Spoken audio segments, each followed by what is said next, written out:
The Amazon Redshift partnership has been hugely successful for Orion and our customers. Almost all of our large customers are taking advantage of this data sharing service one way or the other.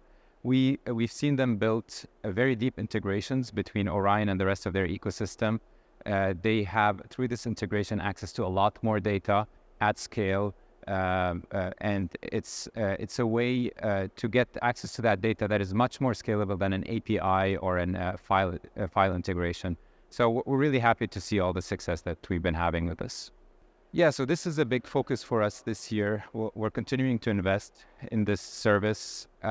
First and foremost, this is about getting our clients access to more data. So we started with giving our clients access to core reporting data.